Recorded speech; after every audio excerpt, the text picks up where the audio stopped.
question is, does it get to the family? It does go to Joe. In these cases, it does, because he's part of these institutes. How much of what is going on in Biden's background that you're uncovering isn't being covered? I think it's not just Hunter, it's the whole family. There's Biden's cutting deals all over the world. These people need to be subpoenaed, and I will provide the questions that they should be asked if anyone asks me.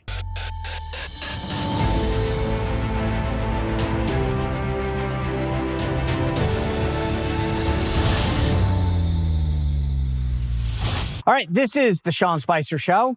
Joining us today, Alex Marlow of Breitbart and Congressman Mike Waltz of Florida. So much to break down with the two of them coming up.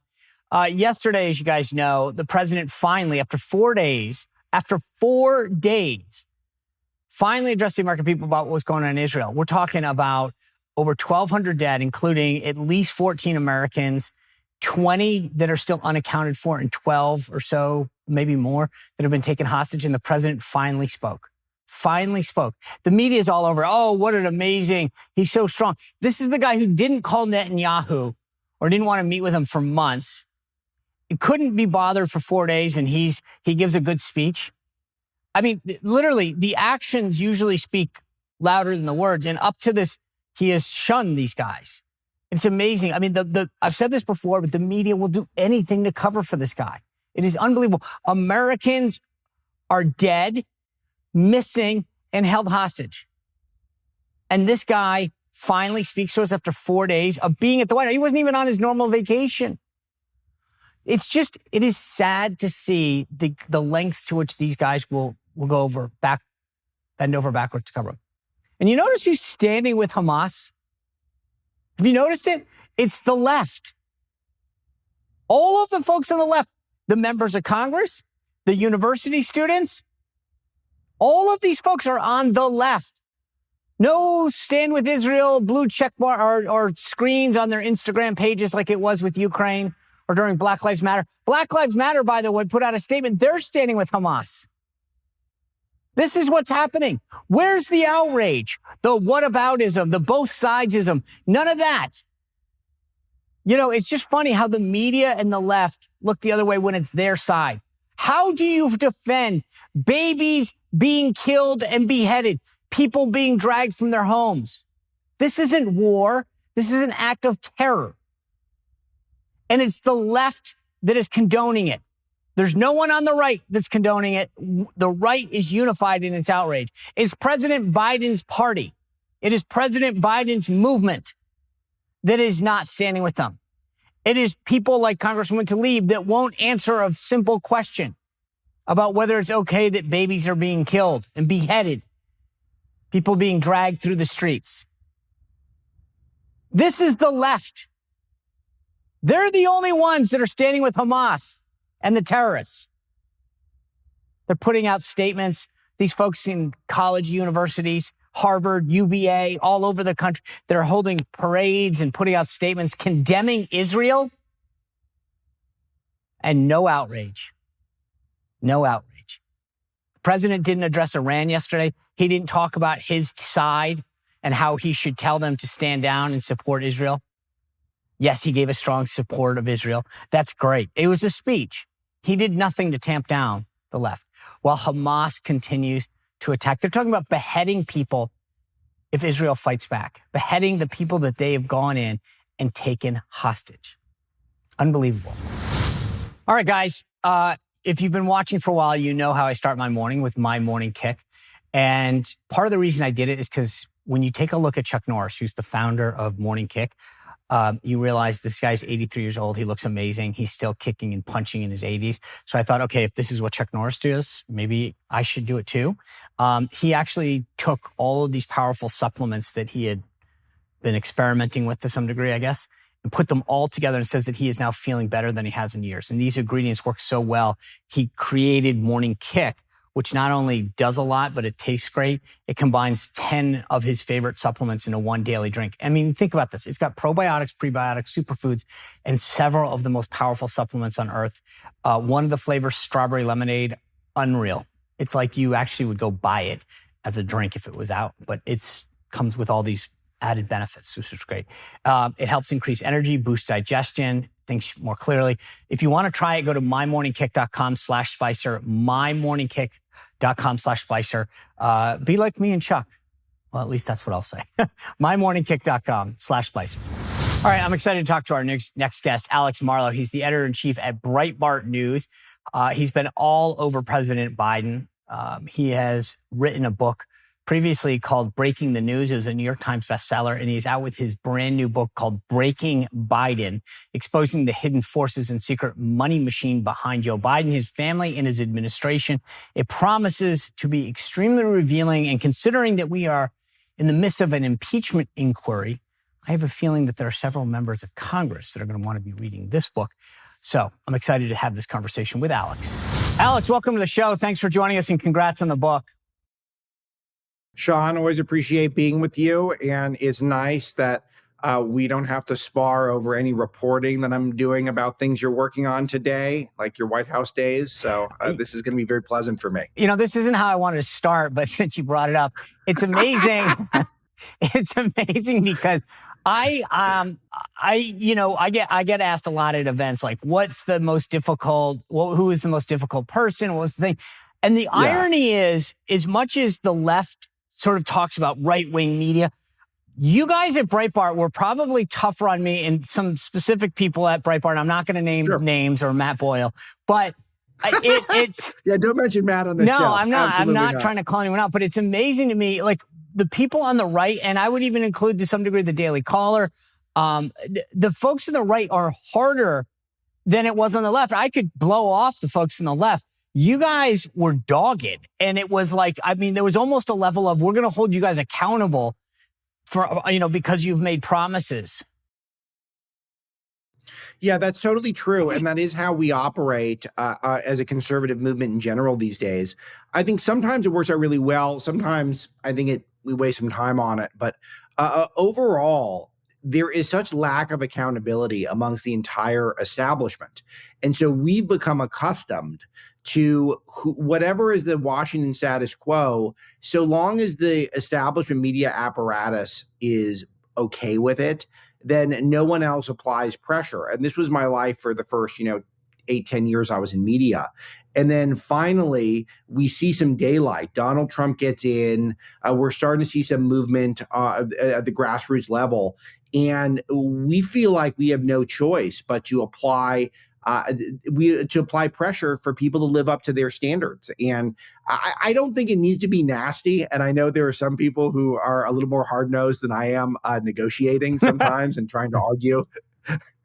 But I think you appreciate the premise that we've been burned so many times by so many people. That is sort of where we come from. But, there is a risk that it goes too far. A lot of the news lately has been more Republican infighting. And I'm not saying that it couldn't ultimately have some dividend. But I'm trying to get attention to Joe Biden and this horrific regime that's in power now. And I'm like, oh, we're on which conservative is only 98% pure, 80% pure. I want to get to, I mean, again, this is not where I wanted to go with this, but you bring up an interesting point before we get into Biden. It's my fault. No, but it's a great point that, like, one of the things that's so interesting about this current speaker fight, and I just want to go with this for a second because I'll come back to it in a second. But the point that you're making, if you, on the vote to remove Biden, excuse me, we don't have a vote yet on that. The vote to remove McCarthy. There were people like Chip Roy, Tom Massey, who, Anna Paulina Luna, she was here yesterday. There are no, wilting flowers. These are hardcore conservatives, MAGA to the bone.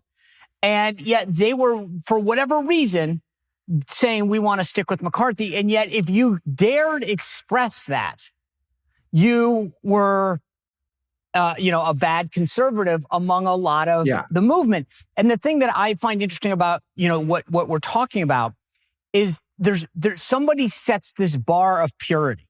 So I may have the same goal as you. Like, I want to close the southern border. I mean, that's an issue. And there are some people, like you take Tony Gonzalez, who lives down on the border, represents that district down there. And he'll say, hey, I live here. I know how to do it better. And yet you have some Republicans that will attack him and say he's not conservative enough because he doesn't hew to the solution that we've deemed necessary. And that's where I kind of wonder, are we hurting ourselves as a movement sometimes because we all agree sometimes on the same thing? Like I've asked all these people about the speaker vote. We all want 13 bills or 12 bills.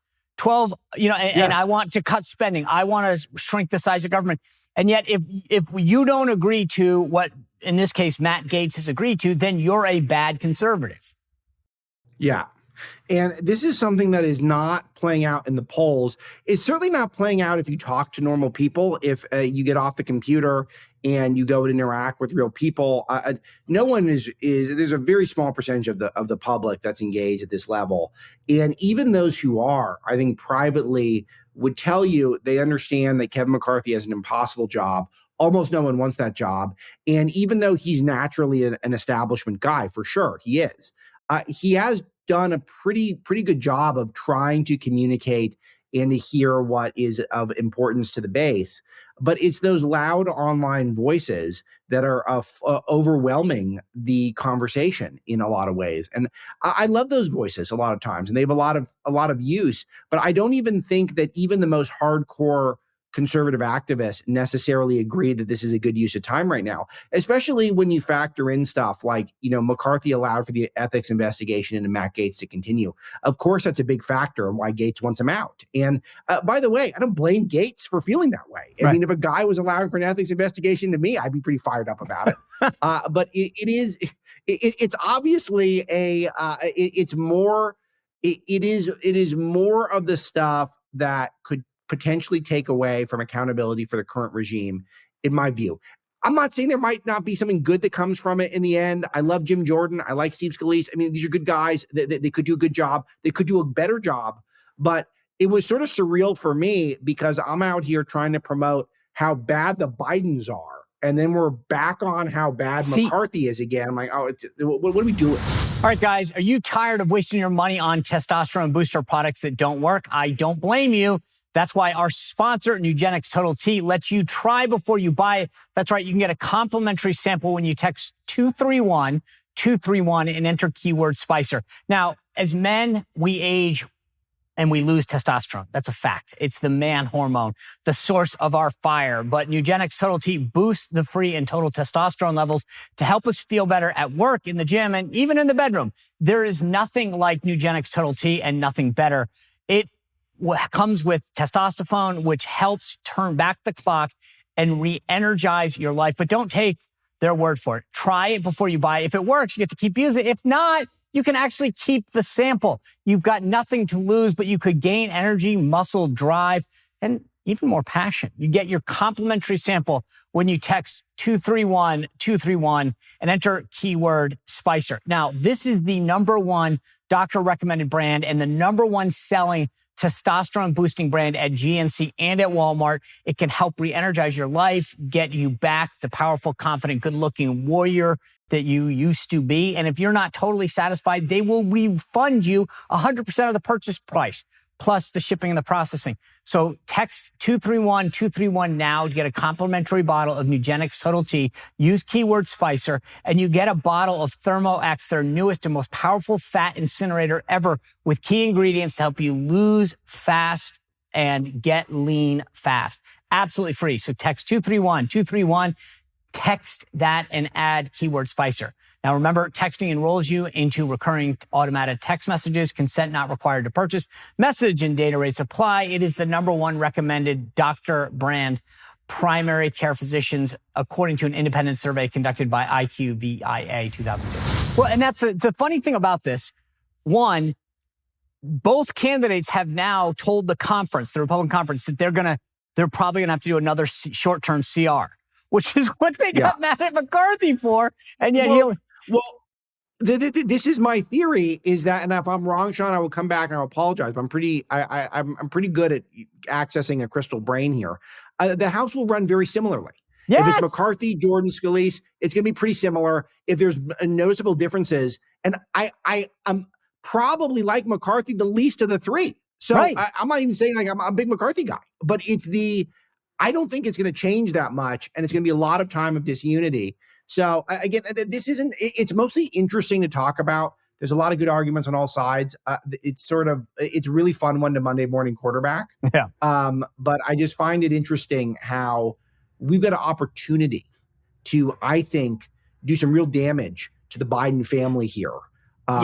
Figuratively speaking, I disavow political violence, just to be clear for the record. We can do some real damage now, and we're not on that topic. So this is you just hit on something that I have been saying almost every show.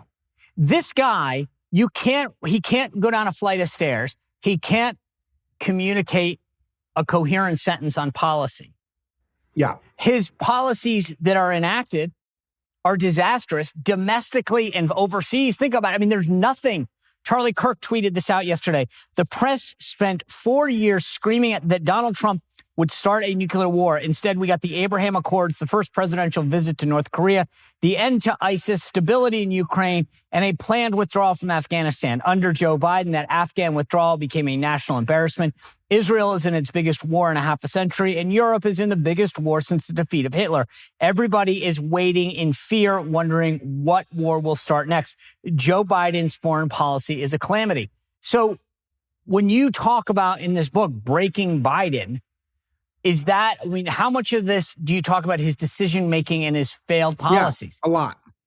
Yeah. So the book is broken down into 3 sections. The first part is a family background and a history of some of these corrupt deals his family's doing overseas. I unearthed some new details, particularly about subject matters like the cancer moonshot that Joe's got going, which is a big grift to benefit his son-in-law. I was able to figure out the University of Delaware Biden Institute, which was another grift that was set up that has led to the flow of Chinese money into the University of Delaware. It's enriched Hunter, it's enriched his sister Valerie, and it's certainly enriched Joe to some degree. Things like that. That's the first third. And the final third of the book is all of his domestic policy failings. But I have a middle third, a huge chunk of the book, 4 chapters, that is dedicated specifically to things he's gotten wrong internationally. And that doesn't include his horrific border policy, which I always think of in moments like this, Sean, because the world is even more perilous than usual, and we have an open border. And he went out of his way to undo the policies that Donald Trump was putting in place that final year of office that were, of course, going to keep Americans safer. And so he went out of his way to make us less secure at the border. But yes, I've got 4 chapters on his foreign policy failings. And they're so famous, Sean. Every single time Joe Biden set his mind to something when it comes to diplomacy and international relations, he set us back. Yeah. The Ukraine war. I have a whole chapter where I document how Joe Biden's Ukraine-Russia policy put us in the position and put Putin in the position where he was going to be compelled to invade. Now, to be clear, Putin's more to blame than anyone. Putin's a bad guy, et cetera, of course. But next most to blame is Joe Biden. Joe Biden pressed all of Putin's buttons. He did nothing to tamp down Zelensky, and he let every indication go on that America was softening on Putin's red line, which was letting NATO absorb Ukraine, letting Ukraine into NATO, which Putin was never going to tolerate. Right. Whenever that rhetoric ramped up, Putin would invade somewhere. That's exactly what happened here. Joe Biden failed in that regard.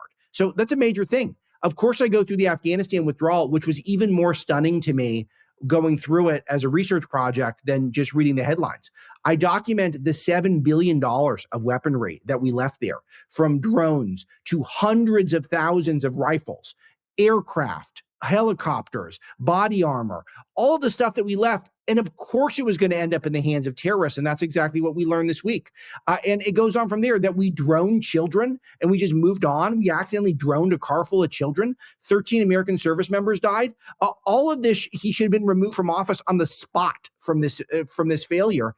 And now that failure is playing into what we're seeing over the weekend. So let me kind of combine. Your last book was called Breaking the News. It was a bestseller. This one's Breaking Biden. I want to combine them for 1 second. Sure. Biden, over the weekend, while this is happening, has a barbecue at the White House. We now know that he was being interviewed by the special counsel on Sunday and Monday. He didn't address the American people about what was happening in Israel, which is bad enough that it was happening in Israel. But we also had a dozen plus Americans killed, 20 plus still missing, over 14 taken hostage. So just from an American standpoint, forget the tragedy that's going on in Israel. Just as an American president, he should have addressed that. And yet the media response was, he's amazing. He spoke so eloquently and forcefully in support of him. And I'm thinking to myself, this guy didn't talk to Netanyahu. He ignored him. He refused to meet with him or give him an invitation to the White House, made it happen in New York to slight Netanyahu. And yet, how much of what's happening and that you're uncovering in Breaking Biden isn't getting the normal? I kept thinking to myself when I was watching this, I'm like, as you saw in Charlie Kirk's tweet, all the stuff that Trump did wasn't rhetoric. He actually did it. How much of what is going on in Biden's background that you're uncovering isn't being covered because of the media that is covering for him? This is exactly the connection that you should make, and I'm glad you made it, Sean. And I have a piece on Breitbart.com where I try to connect some of these dots, though. Of course, there's far, far more in the book. But I look back at the history of some of his foreign policies in the region, and let's take Iran, for example. The JCPOA, which was from the Obama-Biden administration, this thing was incredibly unpopular. You probably know this from your time in Washington. Sean, that this was not a popular thing. This was a back-scratching thing for Obama. People wanted to get Obama a win. It was always a bad deal. It always empowered Iran. And then Iran got $6 billion or whatever the number was on a pallet. Like how do we send a pallet of cash? All right, guys, most of us know what it's like to be without power, sometimes for an hour, maybe a day, a couple days after a natural disaster, a hurricane, a windstorm, whatever. But now national security experts are warning that our power grid is more vulnerable than ever. And they've identified 9 key substations, which if attacked, they're saying we could lose power for months. That's why having your own solar power is more important than ever. So I recommend the Patriot Power Generator, which is a solar generator that you don't have to install in your house. It's portable. You can take it with you. You can use it inside your house. And it's powerful enough that if power goes out, we're talking your phones, your tablets, your computers, medical devices, even your refrigerator gets power. So if you go to 4patriots.com and use code SPICER, you get 10% off your first purchase. It's 4patriots.com, includes that Patriot Power Generator. You'll get that guarantee for a year, free shipping if it's over $97, and a portion of every sale is donated to charities that support veterans, right? That's great. So go to 4patriots.com, use code SPICER, 4patriots.com. You do not want to be without power in case something happens. Be the champion of your household. Go to 4patriots.com and always have a source of power in an emergency. Who sends people who fund terrorists all over the world, who openly want to destroy America, one death to America, one death to the Jews, one death to Israel? Who gives them a pile of cash? Of course, at least some of that money is going to be used for terror. And if not literally that money, I mean, everyone wants to play these games. It's fungible. Money's fungible. It means, he could free up other funds to use for terror. So no one does that who takes American and Jewish lives seriously. No one does that. And yet Biden did the same thing. So now Biden's out there and Biden gives a speech, and it's an okay speech. He doesn't call out Iran, but the speech is okay. And he gives okay speeches. That's one thing I write in the book is he's not as terrible of a speech giver as people let on. People want to portray him as though he's always bumbling. He's got a fastball. It comes out sometimes.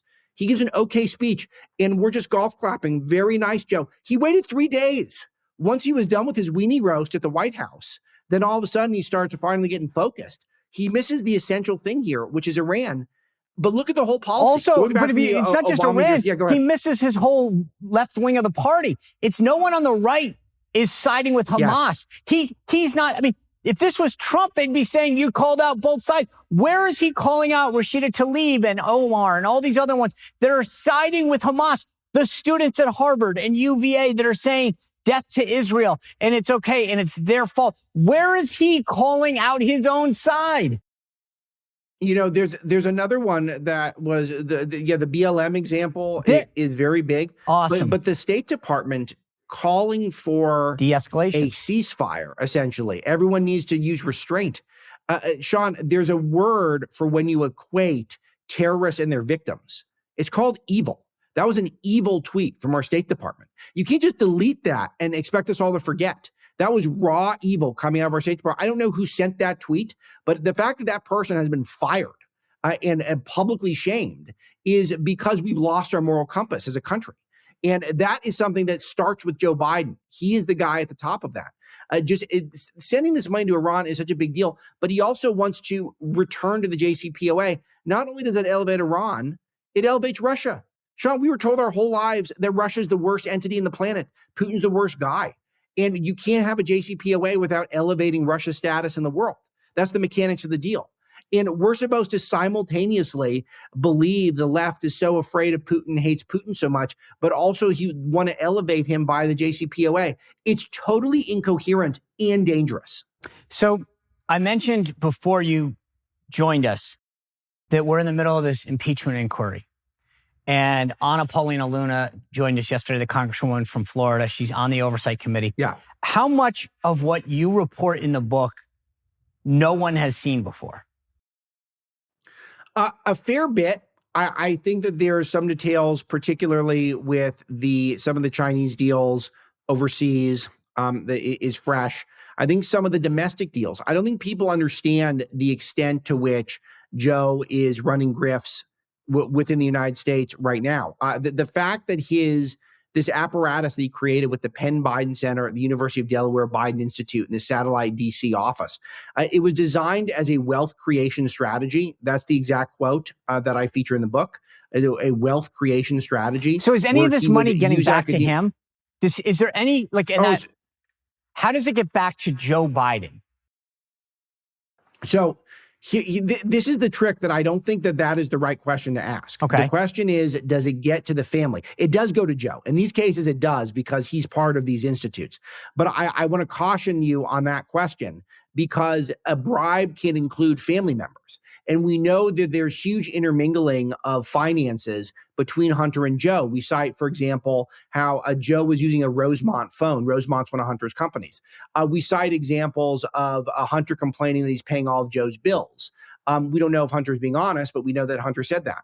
I broke in Breaking the News, my first book, that Hunter flew on Air Force Two with Joe Biden over a dozen times, probably pushing about 24 times. He was on Air Force Two. Well, why is Hunter on those flights going to places like China? He's going there to cut deals. And then if you trace it, Joe's policy changes. So you can pay the family and have that count as a bribe, legally speaking.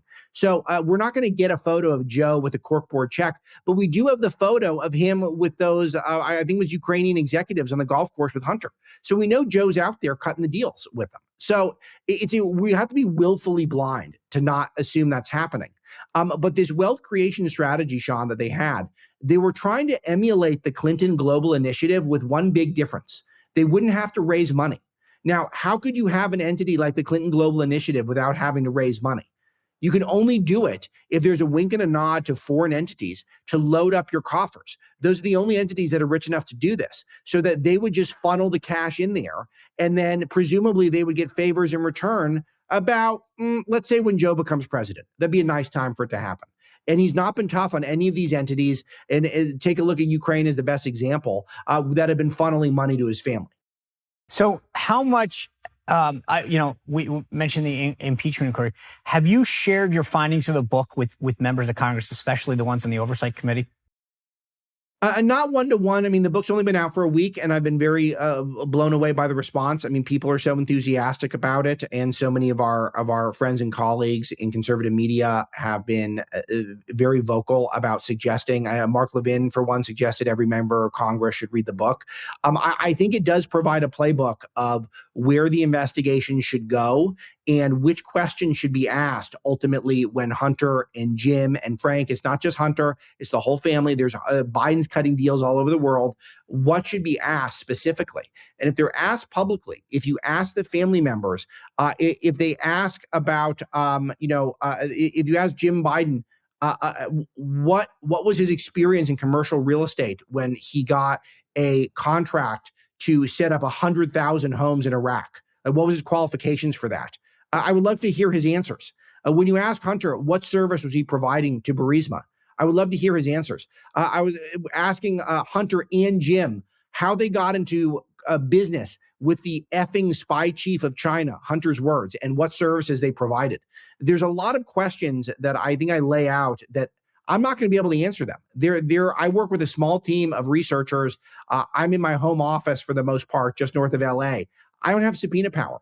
These people need to be subpoenaed, and I will provide the questions that they should be asked if anyone asks me. So the last thing I want to get to you with is over the last couple of days, 2 profile pieces, puff pieces, have come out from the New York Times and the Atlantic, trying to make the case for all the challenges that Kamala Harris faces. The biggest challenge I think she faces, is the fact that she wasn't chosen because she was qualified. She was chosen because of her gender and the color of her skin, which actually, ironically, both articles somewhat touch on, but don't, talk about systemic racism and all this stuff, as opposed to the fact, she was never chosen for a qualification. But in the book, you note that there was an unreported and audacious reason why she was chosen. What is your... Yeah. So you got half of it. The race, gender, ethnicity stuff. She's a BIPOC woman. That is why she was on the ballot. That's half. So I fill in the other half, and it's a combination of 2 things. And I think it's very interesting when you go through it and what I detail in the book. In fact, the Kamala Harris chapter is one of my favorites, and it was twice as long. I had to trim it down because she's becoming less relevant in the day-to-day discussion. I want the book to be digestible, readable for people. But the main thing is that she is the most networked Democrat in both Silicon Valley and Hollywood, which are the 2 biggest places where Joe Biden needs money. And so Joe Biden tapping her as his vice president means that he has access to endless sums of money, not just from Hollywood. Jeffrey Katzenberg, for example, who's one of the biggest big shots of Hollywood, said he will give Joe whatever he needs to get reelected, literally whatever he needs. But Silicon Valley, and I think Silicon Valley is really interesting because Silicon Valley's girl in Washington, gal, is Kamala. So not only does that guarantee that the richest group of people on the planet, other than, kings and oligarchs, et cetera, Silicon Valley, they are able to load up the Biden-Harris ticket with all the funds they need. And I demonstrate exactly who's doing that and how they do so. I've got a big piece in Breitbart where I summarize some of it coming out soon. But that's all detailed in the book, who these oligarchs are in Silicon Valley who prop up Kamala. Jeez. And it's very scary stuff. But it goes beyond that, Sean, because it's also a wink and a nod to Silicon Valley that they're going to be able to roam free. They're going to be able to engage in all the monopolistic tactics that Google does, et cetera. And so Joe is not just not a threat to Silicon Valley. He's never been a threat to Silicon Valley, which is why they preferred him over Trump. Right. But now he's actually an ally by putting Kamala on the ticket. And it gets even better. Because when you start seeing the tasks that Joe put in front of Kamala, he was setting her up to fail the whole time.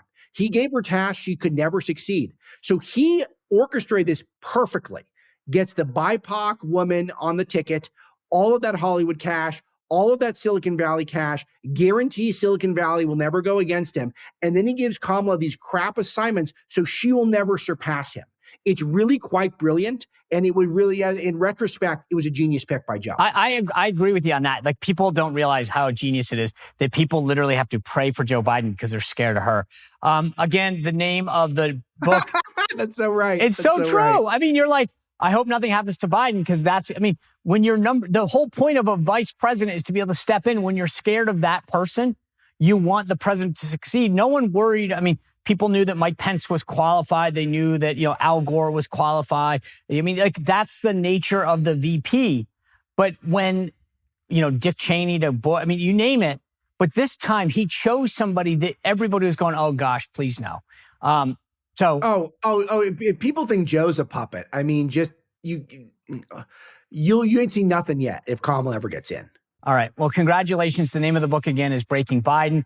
If you read Breaking the News, you know what you're in store for, which is a very well-researched, very digestible understanding of what's going on in that case in the news industry, in this case in Biden world. So congratulations on the book. Look forward to having you back.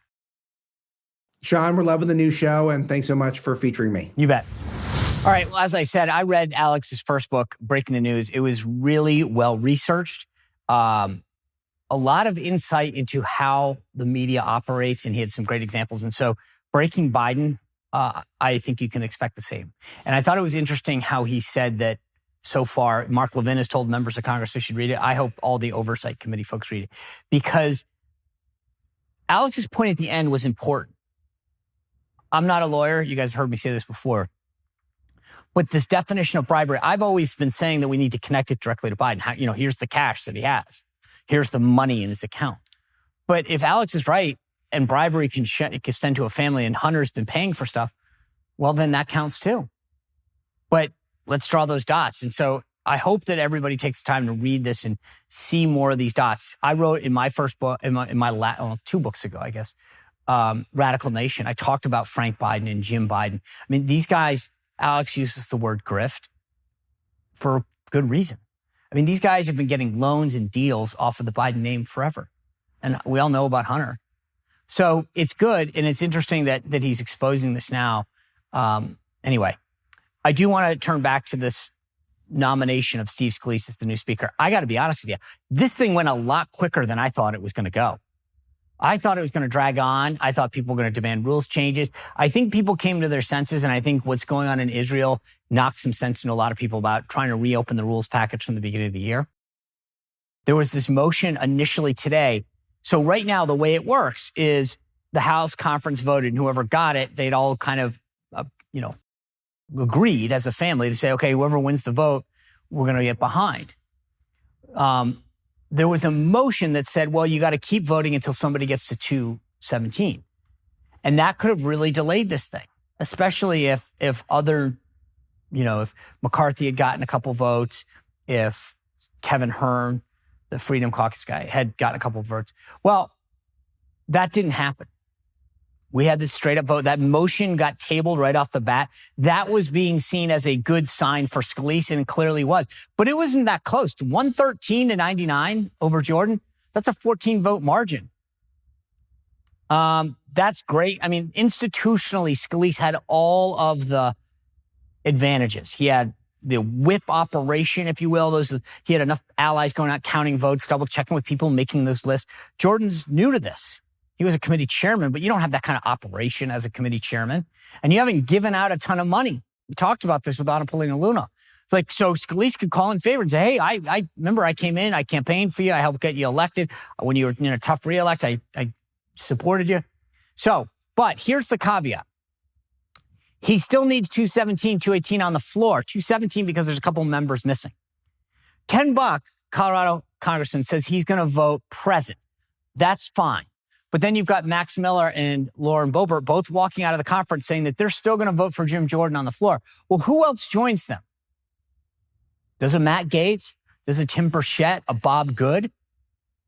Because if he doesn't get all that support, we're going to go back to the McCarthy situation and vote over and over and over again. I brought this up with Alex. It's funny. Both of the candidates basically told the conference, hey, I know we all want to have 12 appropriation bills, but guess what? We're probably going to have to pass another short-term CR. We're down to 36 days before the government shuts down again. If you really think they can get another 8 bills passed, send them over to the Senate and the Senate get back. It's just not possible. Not possible. The Senate has shown zero will to do that. They already sent over one omnibus continuing resolution. They're not going to do their work. Not going to happen. Doesn't mean you don't push them. Push them. Let's go. I'm all for it. But the reality is that we're going to get to a situation where we're back to where we were. I want the House to fight. I want the House to fight for lower spending. And that's what we're doing. Plus, you've got Biden already saying that they want, $20 billion in Ukraine funding, plus they're going to want more money for Israel now. So we got some fights on our way. Just know that. We got a lot of work that has to get done. And at least now these guys can focus. By the way, one other quick thing. Because Scalise moved up, he was the House majority leader. You've got Kevin Hearn saying that he's the study committee chairman. He said he's going to run for majority leader. You've also got Tom Emmer, the whip, saying he's probably going to run for majority leader. Elise Stefanik saying she might, or does she go for whip? But because Scalise moves up, there's now going to be a cascading effect. Who runs for majority leader? And if Emmer runs for that, does he give up the whip position to run for it? Blah, blah, blah. I mean, we got a lot of work that we still got to get going on here right now. So a lot more to happen. We will obviously keep our eye on it through the rest of the week. We will keep you informed, as we always do. Later this week, by the way, I mentioned we got a lot of other great guests, including Bill O'Reilly. They're going to come your way. So a lot to break down. So do me a favor. Again, I've said this every night. I do appreciate this world of independent media. I thank you all for subscribing, for helping to spread the word. It's so important. It means a lot to the sponsors. It means a lot to our success. Go to YouTube, to Rumble, subscribe. Go to Apple Podcasts, subscribe. They do a thing there, 5 stars. If you want, we've got a new thing. You can text with me. Send me ideas, questions, feedback. 571-441-4991. 571-441-4991. Shoot me a text. Or you can go to my, SeanSpicerShow.com/VIP. Join there. I want your feedback. What are we doing well? What do you want to hear more of? What do you want to hear less of? I see the comments. I try to respond as I can. But, there's a lot to break down. And as we go forward with the speaker's race, Steve Scalise, the nominee to be the speaker, we're going to have a lot to talk about. Do they get these bills moving? Where's the supplementals for all this additional spending? Anyway, we got a great panel discussion tomorrow. Friday, as I mentioned, we're going to talk to Bill O'Reilly. We've got so much to break down and 2 more days to do it in. Anyway, big news here in Washington. I'm glad you spent today with us to hear it all. So we'll see you right back here tomorrow on The Sean Spicer Show. Have a great evening or day if you're listening tomorrow. Well, if you enjoyed this content, make sure to like this video, subscribe, and click the notification bell to get more.